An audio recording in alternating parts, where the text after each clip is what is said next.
કાપોદ્રા પોલીસે ચોરીની ઘટનામાં જપ્ત કરેલ રોકડ રકમનો મુદ્દામાલ કોર્ટમાંથી છોડાવીને ફરિયાદીને પરત કર્યો હતો। પોલીસ દ્વારા ચલાવવામાં આવતી મુહિમ દ્વારા 13 તુજકો અર્પણ કાર્યક્રમ અંતર્ગત આ મુદ્દામાલ પરત કરવામાં આવ્યો છે।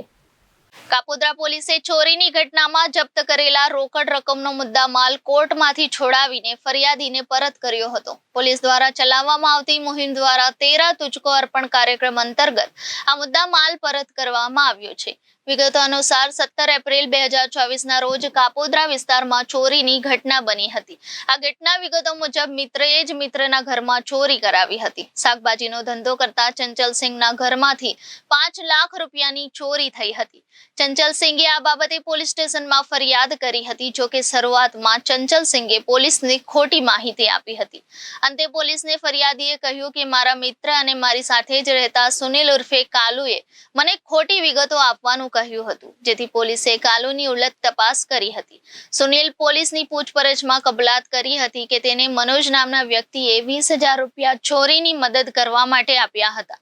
સુનિલે મનોજને ઘરની ચાવી આપી ઘરમાંથી પૈસા ભરેલી બેગની ચોરી કરાવડાવી હતી। ત્યારબાદ આ પૈસા એક ખેતરમાં જમીનમાં દાટી દેવામાં આવ્યા હતા। તો મનોજ ઓળખાઈ ન જાય એટલા માટે સુનિલે મનોજના વાળ પણ કપાવી નાખ્યા હતા। અંતે પોલીસે બંને આરોપીની રોકડ રકમના મુદ્દા માલ સાથે ધરપકડ કરી હતી। ત્યારબાદ 4.35 લાખનો રોકડ રકમનો મુદ્દા માલ કોર્ટમાંથી છોડાવી પોલીસે ફરિયાદીને પરત કર્યો। કાપોદ્રા પોલીસ મથકના પીઆઈ એમબી ઓસુરા અને ટીમ દ્વારા આ બાબતે વધુ તપાસ હાથ ધરી છે। जी, आपका नाम? चंचल सिंह अशोक कुमार। क्या आपके साथ? सर जी मेरे घर पे चोरी हुआ था 15 तारीख को 6:30 बजे और सर लोग 16 तारीख को 4 बजे के लमसम मेरा पैसा ढूंढ भी दिए थे। किसने चोरी की थी? सर जी एक मराठी था और एक दो मतलब है साथ में रहता था, वो भी था। आप किस तरह से पुलिस ने कामगिरी किया आपको पैसे दिलवाए? सर जी पुलिस वाले तो सर लोग बहुत अच्छे हैं, मतलब हर प्रकार की मेरी मदद किए हैं, हम उनका तो बहुत आभारी हैं।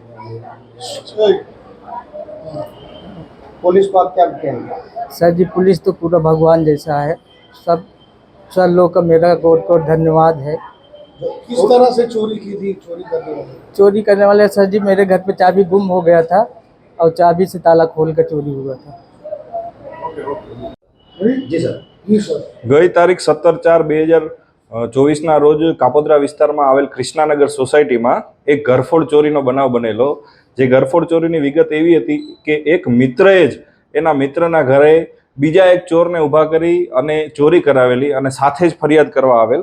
જે ગુનો પોલીસ દ્વારા ડિટેક્ટ કરવામાં આવેલો અને 4,35,000 જેટલી રકમ ચોરીમાં ગયેલી હતી, એ તમામ રકમ એ વખતે રિકવર કરવામાં આવેલી।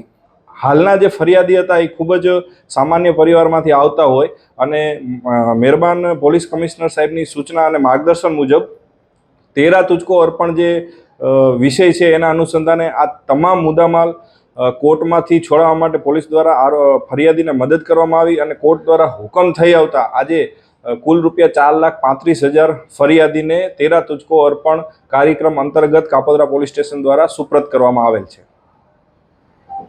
Reporter Hitesh Prajapati, Janadesh news, Surat.